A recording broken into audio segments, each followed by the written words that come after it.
Bonjour tout le monde. Bon 31 décembre 2025. Je m'apprête à faire un yoga. Ça va durer à peu près 20 minutes, pas très long. Et sur ce, je débute en disant que je le fais une fois par jour, tous les jours. Et toi, est-ce que tu le fais une fois par jour? Peut-être une fois semaine? Peut-être deux fois semaine. Peut-être que des fois, tu as l'occasion de le faire plus souvent que deux fois semaine. Anyway, pour moi, le yoga, en fin d'année encore plus, c'est vraiment quelque chose que j'utilise pour faire de la prévention. Donc, je suis en mode prévention, c'est-à-dire que je prends soin de moi.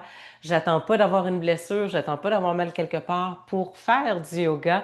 Je le fais dans l'idée de dire ça m'aide, je me sens mieux. Et puis, quand je fais du pelletage, ben, je vais beaucoup mieux. J'attends pas d'avoir mal après avoir fait mon pelletage. Je le fais avant. Donc, je fais mon yoga avant de faire mon pelletage, avant de faire des choses qui me donnent mal aux épaules, aux bras, peu importe, porter mes petits, peu importe qu'est-ce qui fait que toi, tu as mal des fois aux épaules, au dos, au bras, que tu es fatigué. Ce qui suit, c'est pour toi. Alors, bon 31 décembre 2025. Et sans plus tarder, trouve-toi une belle posture, une belle façon de t'asseoir sur le sol peut-être ou sur une chaise si tu es inconfortable assise au sol. Ferme tes yeux, pour moi c'est déjà fait. Prends une bonne inspiration par le nez. Ah. On refait ça, inspire plus que qu'est-ce que tu fais à l'habitude.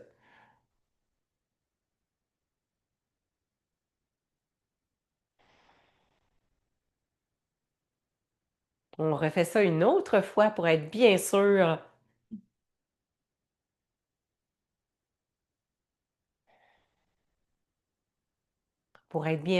que pour la prochaine minute, à chaque fois que tu prends une inspiration par le nez, tu t'assures de gonfler tes poumons.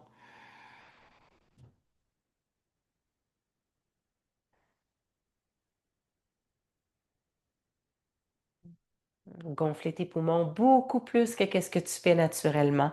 Donc, on a une respiration qui se fait à partir du ventre jusqu'en haut de la cage thoracique, au niveau des flancs, au niveau du dos. Ferme tes yeux et vis cette respiration.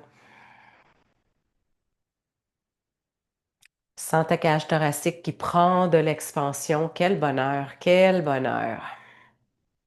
Comme si on était dehors et qu'on prenait une bonne bouffée d'air pur.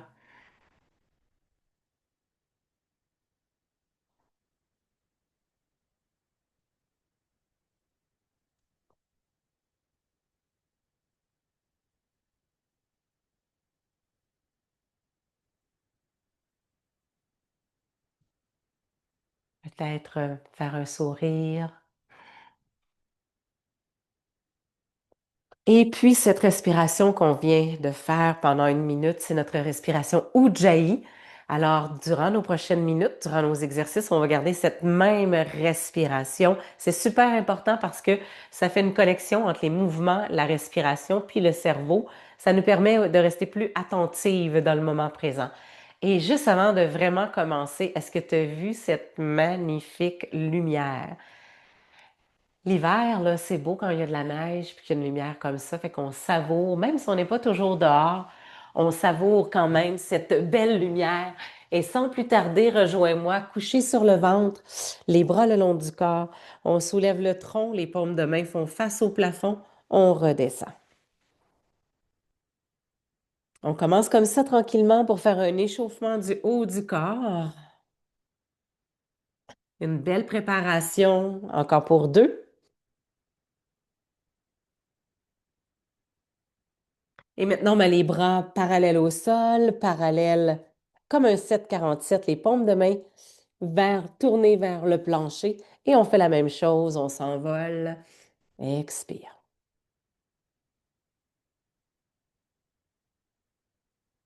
Si tu sens que ça te demande un effort merveilleux, c'est ce qu'il faut.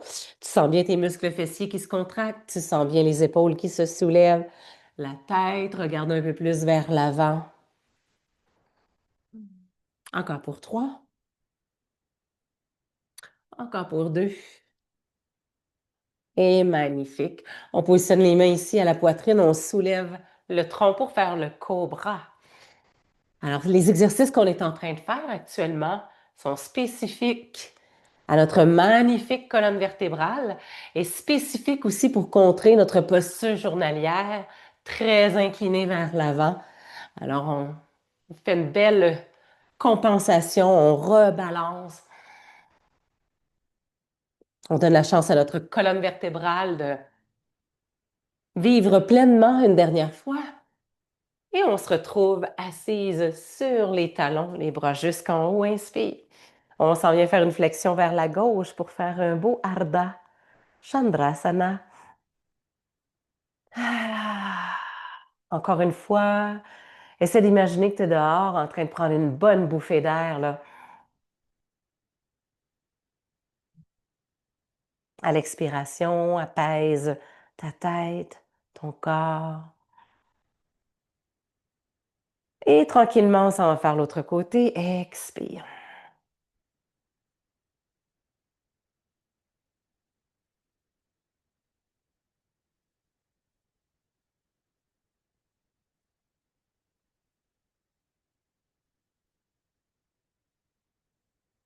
Excellent. On se retrouve avec un pied à l'avant pour faire un beau Anjaneyasana. Et là, on va aller ajouter un peu de mouvement avec les hanches. Alors ici, un beau 90 degrés. Là, on pousse les hanches vers l'avant pour aller un peu plus se stimuler. Les hanches, le bas du dos. Encore 2 autres fois. Tranquillement, on travaille la mobilité. Yes! Et on garde tout ça comme ça, puis on s'en vient croiser le bras ici pour faire une magnifique torsion. Ah, prends le temps de savourer. Prends le temps de fermer tes yeux, puis peut-être reconnaître les endroits où est-ce que tu sens que ça tire.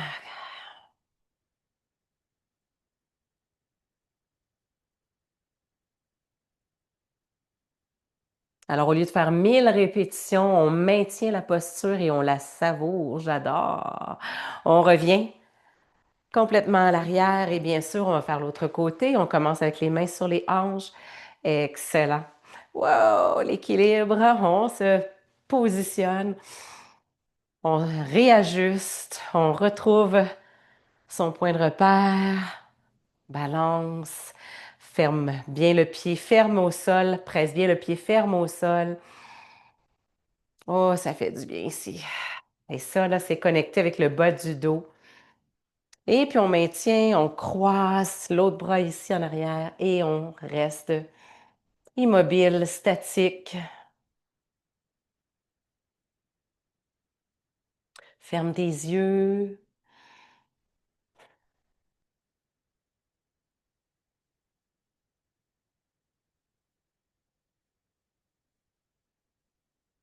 Merveilleux. On revient.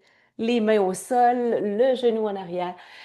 Et puis on y va avec quelques dos creux et quelques dos ronds. Tu vas voir, c'est tellement simple. Tellement simple et tellement efficace. Et pour moi, ce qui est important aussi, c'est que le temps que tu prends pour faire les exercices, tu prends le temps de connecter ton corps avec ta tête. Et c'est ça qu'on appelle l'intelligence naturelle. Travailler les mouvements, les améliorer, les rendre plus efficaces. On garde le dos rond et on maintient, on savoure.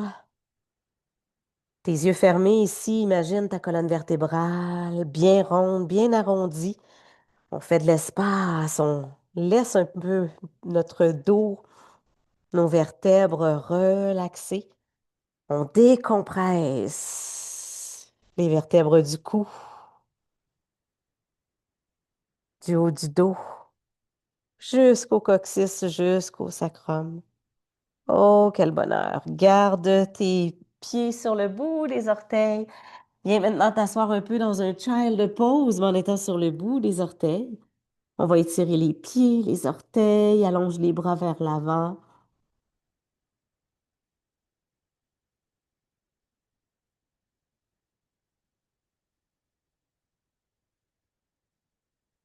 Encore pour 5 respirations ici, c'est à toi à découvrir, à faire ce qu'il faut. Par exemple, allonger tes bras un peu plus vers l'avant, serrer ton ventre un peu plus. Peut-être que c'est trop pour toi de rester sur le bout des orteils. Trouve une solution pour un peu alléger. C'est ça qu'on appelle l'intelligence naturelle. On y va avec ce qu'on ressent. On ajuste, on trouve des solutions, on se fait du bien. Dernière belle respiration. Et puis on revient sur les mains, sur les genoux. On se retrouve pour faire un beau chien tête en bas. Expire. Et une fois ici, on amène le pied devant. Hop, pour un beau Anjaneyasana. Cette fois-ci, on est sur le bout des orteils avec le pied à l'arrière. Peut-être amener les bras jusqu'en haut. Ta jambe à l'arrière complètement dépliée. Tu es quelque part sur le bout des orteils, mais tranquillement, tu essaies de garder ta jambe dépliée en tentant de aller toucher un peu plus le sol avec ton pied pour sentir l'étirement sur le devant de ta cuisse. Et puis on tourne torsion vers la droite, un peu comme on a fait un peu plus tôt, sauf qu'on reste en équilibre. Déplie la jambe à l'arrière, pousse, tire, descends le pied vers le sol. Fais ce que tu peux. Essaie de centrer ton poids entre tes deux pieds. Et on revient dans le chien tête en bas. Hop, main sur le sol et expire. On va faire l'autre côté. Hop, pied gauche devant. On se retrouve tranquillement sur le bout des orteils, les bras jusqu'en haut. Essaie de contracter le devant de ta cuisse, la jambe qui est à l'arrière. Plus cette partie de la jambe sera bien contractée, bien solide, plus tu vas pouvoir déplier, sentir l'étirement jusque dans tes abdominaux, jusqu'au bout de tes doigts. Et on s'en vient faire une belle torsion, tranquillement, en contrôle. On utilise la main ici avec le genou. On utilise l'autre main ici dans le dos.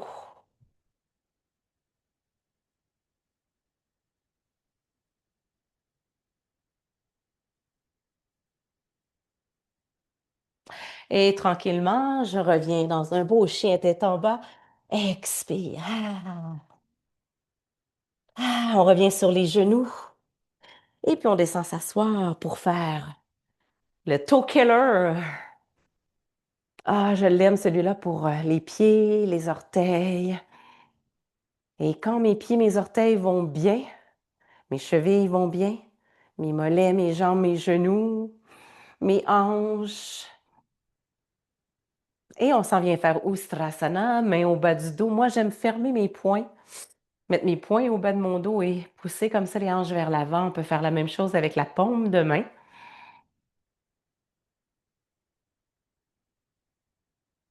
On retourne s'asseoir. Toe killer. 5 respirations.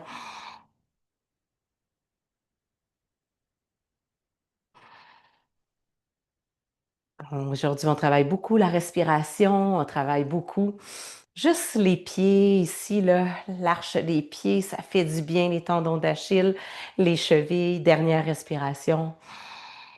Et bien sûr, on travaille beaucoup aujourd'hui les actions avec la colonne vertébrale, c'est-à-dire les extensions dans ce cas-ci. On en a fait plusieurs tantôt aussi quand on était couché sur le ventre.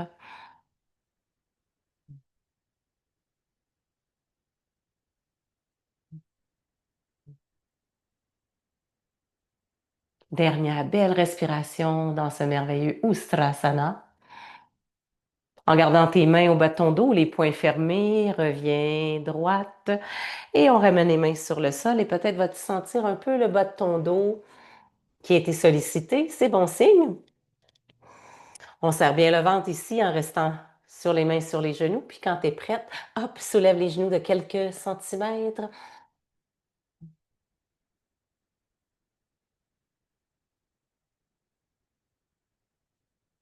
Encore 5 respirations ici. Utilise toute tes sensations, ce que tu ressens là, avec tes bras, tes triceps, tes épaules, ton cou qui est long, ton ventre qui est serré, la force de ton tronc pour te maintenir comme ça ici encore pour une belle respiration. Et expire, chien tête en bas. Ah, on fait de l'espace entre nos pieds, on marche avec les mains et on se retrouve dans un beau squat du yogi. Ah. Quand on fait nos exercices comme ça sur l'heure du dîner, notre corps est beaucoup plus apte à performer parce que on a quelques heures, ça fait quelques heures en principe qu'on est réveillé, que notre corps est prêt, un peu plus près que très tôt le matin quand on vient de se lever, notre corps est un petit peu plus crispé. Et comme ça, sur l'heure du dîner, oh, ça fait du bien, ça va nous aider à passer à travers cette soirée, peut-être cette journée qui vous attend. Ah, encore deux belles respirations. Merveilleux. On revient dans un beau chien tête en bas. On amène le pied gauche devant et on descend le genou et on vient s'asseoir dans un beau demi-virasana et puis on vient faire une flexion vers l'avant.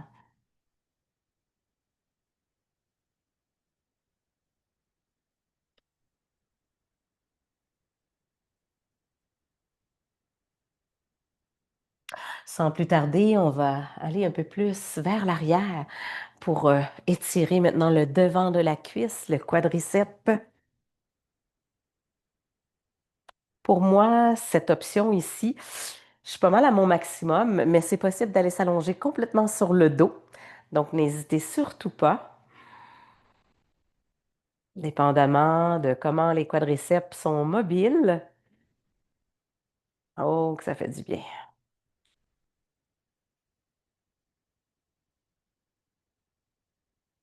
Et on revient s'asseoir. Et cette même jambe ici, la droite, on va la garder bien fléchie, puis on va venir faire un demi-padmasana. Moi, j'aime bien m'aider comme ça avec mon bras, avec mon autre bras, parce que pour moi, le Padmasana, c'est pas quelque chose de très accessible. J'ai des hanches plutôt très tight. Par contre, je peux faire vraiment comme ça, puis c'est très, très bien. L'important, c'est que aucune douleur. Quand on ressent quelque chose, pas de la douleur, c'est vraiment une sensation ici. Dans ma hanche, je sens que ma penture de la hanche, elle profite de cet exercice. Ton dos est droit?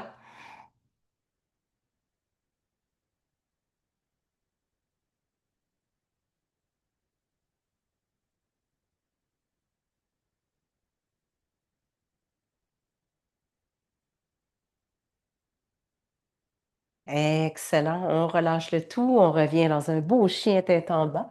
On expire et on va aller faire l'autre côté. Pied droit, cette fois-ci devant, genou au sol. On s'assoit. On garde la jambe droite allongée, la jambe gauche fléchie. Inspire et expire. Essaie de percevoir la différence de ton côté droit, entre ton côté droit et ton côté gauche. Pour moi, là, c'est évident, mon côté droit, je sens beaucoup plus de résistance. Ça étire beaucoup moins facilement.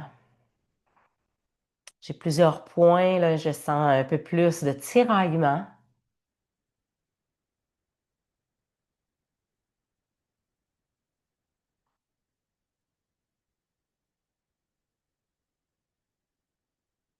Et tranquillement, je vais faire comme on a fait l'autre côté. On s'en va comme ça vers l'arrière. Et encore une fois, ajuste. Est-ce que c'est trop comme ça pour toi? Rétracte-toi. Si c'est pas assez, tu peux vraiment t'allonger sur le dos complètement. J'aime ça parce qu'on le sent profond là, dans vraiment là, la penture de la hanche. Quel bonheur, le fémur, là, il peut prendre le temps de respirer.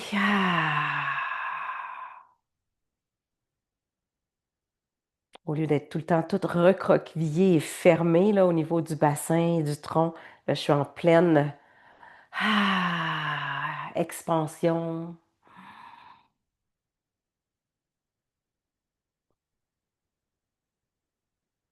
Et puis, on revient, on s'assoit, et puis on va aller faire notre demi-padmasana. Genou fléchi, très important, puis après ça, on positionne la jambe. Oh là là là là. Beaucoup plus de résistance, tu vois, dans cet exercice-là, côté gauche. Tantôt, c'était l'autre exercice du côté droit. Alors, c'est très intéressant, cette découverte. Notre corps nous envoie beaucoup d'informations, ça nous donne des réponses. Pourquoi des fois on a tel ou tel problème récurrent, telle ou telle douleur récurrente. Qu'est-ce que tu fais que tu devrais changer, comme par exemple mettre toujours tous tes sacs sur le même bras, la même épaule, toujours tenir le téléphone sur la même main, même bras, même épaule. Des fois, on doit changer ce genre de comportement pour alléger certaines douleurs qui se manifestent, des fois disparaissent, des fois reviennent. Et l'idéal, c'est vraiment faire ce qu'on fait, garder nos pentures bien huilées. Merveilleux. On s'en vient ici dans un beau papillon et on expire pour se laisser aller tranquillement. Alors, en cette fin d'année, je voulais faire un beau yoga tranquille. J'imagine que vous autres aussi, le reste de la journée, vous avez beaucoup d'occupations, des parties, des déplacements, passer à l'épicerie, c'est la folie. Prendre le temps comme ça, 15-20 minutes. C'est comme prendre un médicament pour calmer son système nerveux. Sauf que via le yoga, c'est sans effet secondaire. De toute beauté, right? Encore quelques respirations ici. Là, on sent comment notre corps tranquillement s'apaise. Comment on trouve plus de confort.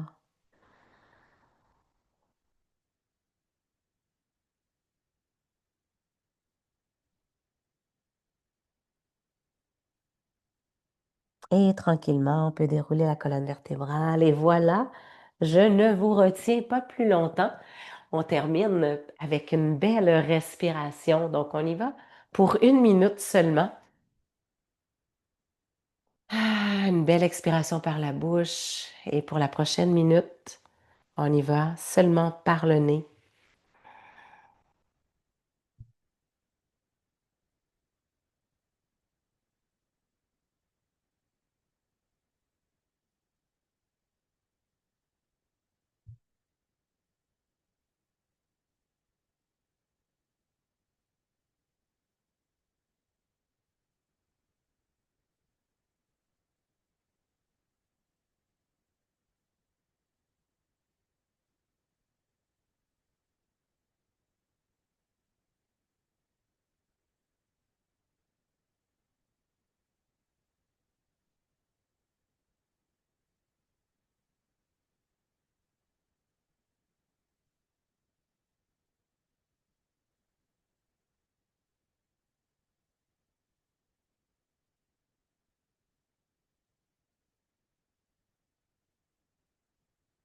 Merveilleux. Alors, l'idée derrière ce moment qu'on prend là, c'est de rester statique, très immobile. L'objectif de rester immobile, c'est de contrer nos journées très explosives, très dynamiques, très actives, autant cérébralement que physiquement.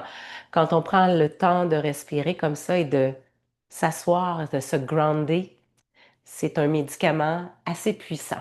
Je vous le garantis. Ça coûte rien en plus. Ouais, le bonheur. Et je sais que pour la plupart de nous que c'est pas facile de rester immobile et statique, mais c'est justement un beau défi. Et ce défi-là, je vous le lance parce que souvent, vous allez dire à vos enfants, assis-toi là, puis arrête de bouger. Yes, assis-toi toi aussi, puis arrête de bouger. On va en reparler, hein? C'est pas facile, alors c'est le fun de le faire parce que ça nous permet de comprendre nos enfants. Nos petits-enfants qui sont toujours très actifs, très dynamiques, alors ils prennent pas ça des voisins. Ils nous voient faire, on est toujours en train de faire quelque chose, des fois deux, trois, quatre affaires en même temps. Alors, c'est ces belles réflexions-là aussi qu'on aime mettre dans notre valise pour réfléchir et puis, oups, se rendre dans l'année 2026 avec des belles réflexions, des belles pensées. Et sur ce, je vous souhaite une excellente journée, un beau 31 décembre. Namasté. Et je vous souhaite encore une fois un bon début 2026 et on se revoit très, très bientôt. Salut tout le monde!